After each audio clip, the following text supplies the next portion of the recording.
Katharine, the Duchess of Kent, has died at age 92. Buckingham Palace released a statement saying she died at her home in Kensington Palace. For years, Katharine, Duchess of Kent, has been remembered as one of the kindest and quietly powerful members of the British royal family. But now, shocking news about how she died has come out. Buckingham Palace announced today that the oldest member of the royal family had died. The official notice, as always happens, was put up on the fence outside, showing a picture much darker and more disturbing than anyone could have imagined. So, could what people once thought was a quiet death of a beloved duchess actually be hiding some secrets? Join us as we uncover the shocking truth about the death of Katharine, the Duchess of Kent. Katharine, the Duchess of Kent, Katharine, Duchess of Kent, has always been very proud of where she came from. She became a much-loved person in Yorkshire, but across Britain. She became best known as the royal who went to Wimbledon. What made her special was not just her grace, but her warmth, especially how she treated players who came in second place. Instead of leaving them feeling bad about losing, she gave them kindness, comfort, and encouragement. That gentle way of acting won her millions of fans, who saw her as a royal with a truly caring heart.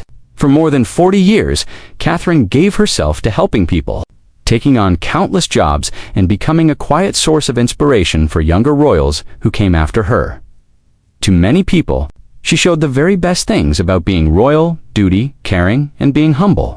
She was thought of as the perfect person to represent the British royal family after marrying into it 64 years ago. But life as a royal was never as easy or perfect as it looked from the outside. From the start, Katharine's marriage faced big opposition. Some people didn't think she was good enough for royal life, and many wondered if the marriage would last. The first years of her marriage were hard, especially because her husband's army job meant long times apart.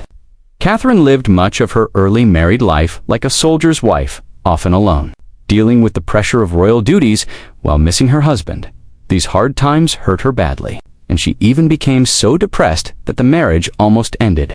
People say she even thought about getting divorced, which was shocking for a royal back then. She went through these struggles quietly, carrying heavy burdens while still looking graceful in public.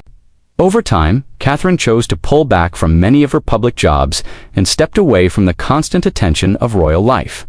Amazingly, she did this without asking for attention or making big announcements. Throughout her marriage, she also went against tradition in bold ways.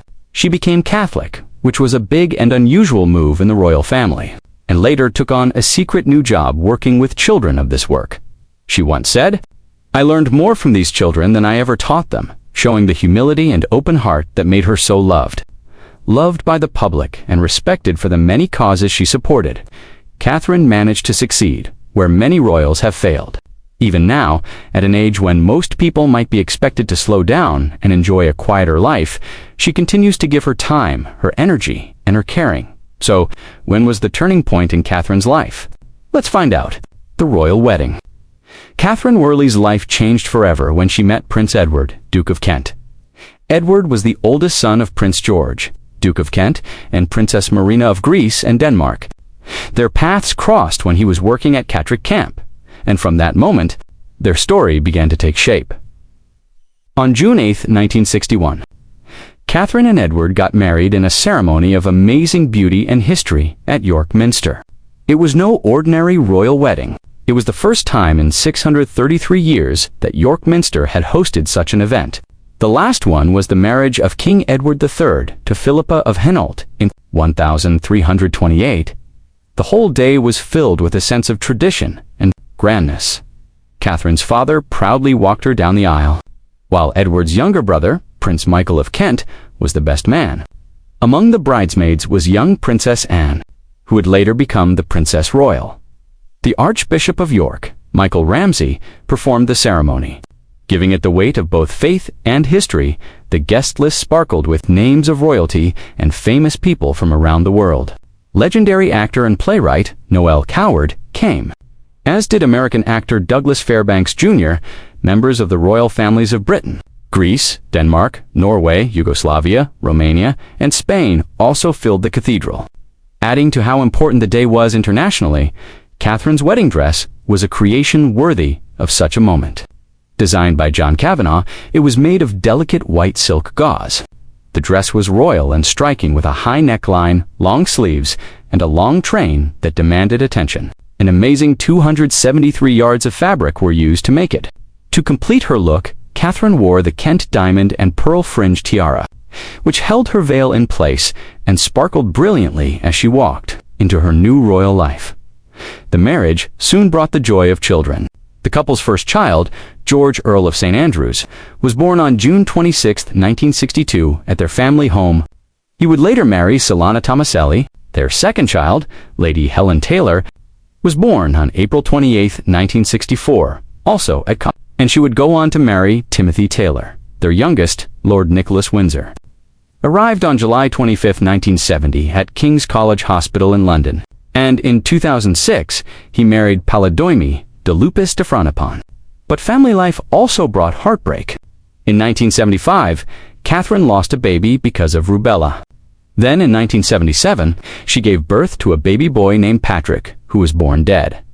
These losses brought her deep sadness, and she later said they pushed her into a dark time of depression.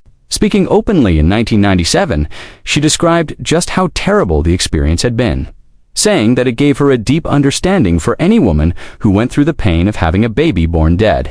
Katharine's life as the Duchess of Kent took her far beyond Britain. She lived in Hong Kong and Germany, while her husband served in the military.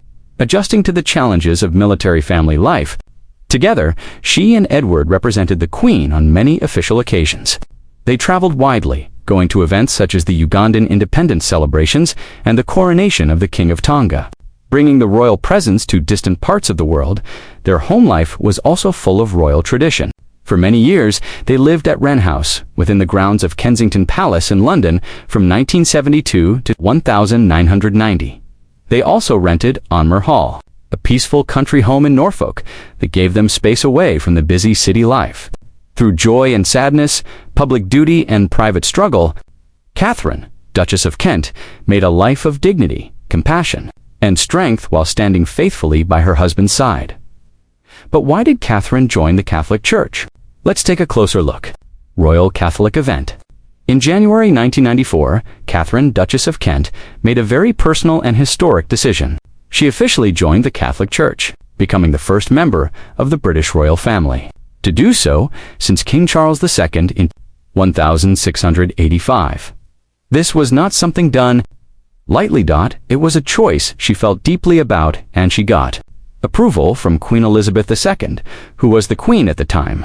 When she later talked about her decision in a BBC interview, Katharine explained it with striking honesty. She said that she loved having clear rules to follow, and the Catholic Church gave her exactly that. And the Catholic Church offers you guidelines. She said, "I have always wanted that in my life. I like to know what's expected of me. I like being told, you shall go to church on Sunday, and if you don't, you're in trouble." Her words showed both her sense of discipline and her gentle humor about faith. This move was groundbreaking because of the long and complicated history between the British monarchy and being Catholic. Since the Act of Settlement of 1701, any royal who married a Catholic automatically lost their place in line to become king or queen. However, there was an important difference in Katharine's case. The act did not apply to someone who married a Protestant who later became Catholic. Katharine had been Protestant when she married Prince Edward, Duke of Kent. So, his position in line to the throne was not affected by her later conversion. This meant the Duke of Kent kept his rightful place without any constitutional problems. Over the years, Katharine's decision influenced members of her family. The couple's younger son, Lord Nicholas Windsor, chose to become Catholic as well. Their grandson, Lord Downpatrick, and their granddaughter, Lady Marina, also followed the same path, encouraging the younger generation to embrace being Catholic with conviction. The situation of their older son, George, Earl of St. Andrews, was slightly different.